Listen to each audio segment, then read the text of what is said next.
Assalamualaikum. Hai anak-anak, bagaimana kabarnya hari ini? Semoga sehat selalu ya. Oh iya, sebelum belajar jangan lupa berdoa. Kalau sudah, yuk kita belajar. Kita akan belajar materi mengenai pengertian, ciri-ciri, jenis, dan unsur intrinsik dari cerita fantasi. Cerita fantasi adalah jenis cerita yang dibuat berdasarkan imajinasi penulis, berdasarkan pengalaman, pandangan, tafsiran, kecendikiaan, wawasan, dan penilaiannya terhadap berbagai peristiwa. Peristiwa itu bisa saja pernah terjadi secara nyata ataupun hanya dalam khayalan penulis saja. Lalu penulis menggunakan bahasa sebagai alatnya, sebagai kemampuan imajinasi dan wawasan pengetahuannya. Nah, kita akan masuk ke materi ciri-ciri teks cerita fantasi. Apa saja ya? Yang pertama, fiksi atau khayalan. Yang kedua, gaya bahasa bebas. Yang ketiga, latar, lintas dan ruang waktu. Yang keempat, tokoh yang unik. Yang kelima, ide cerita yang terbuka. Yang keenam, keanehan, kemisteriusan, dan keajaiban. Yuk kita bahas satu persatu. Fiksi atau khayalan. Fiksi artinya cerita rekaan, khayalan, tidak di dunia nyata, dan hanya ada dalam pemikiran manusia. Namun, cerita fantasi pula dapat berasal dari objek atau latar kehidupan dunia nyata yang diberi fantasi oleh penulisnya. Gaya bahasa bebas. Gaya yang digunakan pada cerita fantasi bersifat bebas dan tidak terikat bahasa formal. Bahasa yang dipakai variatif, komunikatif, dan terdapat ragam percakapan. Tokoh yang unik. Biasanya memiliki keunikan dalam bentuk fisik dan di luar akal sehat manusia. Keunikan tokoh dalam cerita fantasi bukan sekedar fisik semata.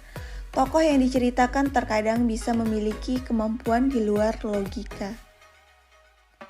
Ide cerita yang terbuka berasal dari khayalan, angan-angan, dan bukan merupakan peristiwa yang masuk akal, sehingga tema yang diangkat oleh cerita fiksi tidak terbatas.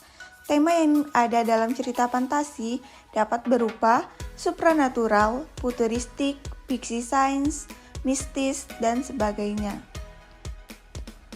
Latar, lintas ruang dan waktu.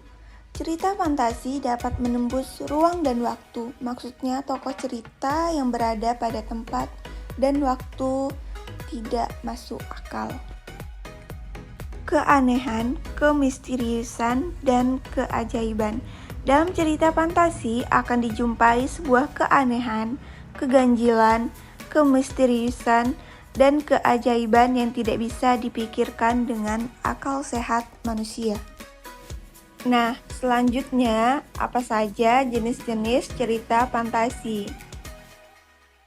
Kesesuaian dengan kehidupan nyata.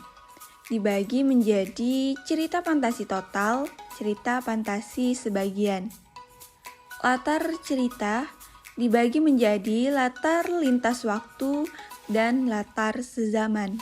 Yuk kita bahas kesesuaian dengan kehidupan nyata. Cerita fantasi total, cerita yang keseluruhan ceritanya dikisahkan merupakan hasil imajinasi penulis.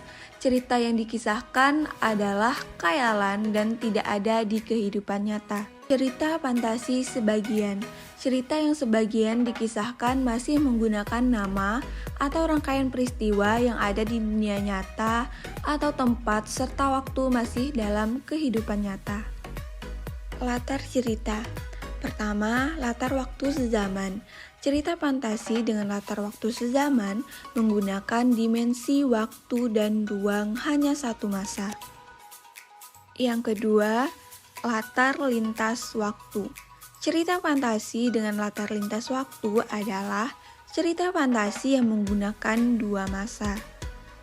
Nah, selanjutnya, apa unsur intrinsik praktek cerita fantasi. 1. Tema. Gagasan atau ide cerita yang mendasari suatu karya. Tema menjadi dasar pengembangan seluruh cerita. 2. Tokoh dan penokohan. Tokoh, pelaku penokohan. Waktu dan perilaku tokoh. Tokoh protagonis yaitu perwatakan yang positif atau baik. Tokoh antagonis yaitu tokoh yang menyampaikan nilai-nilai negatif. Tokoh tritagonis yaitu tokoh penengah atau netral. 3. Latar atau setting.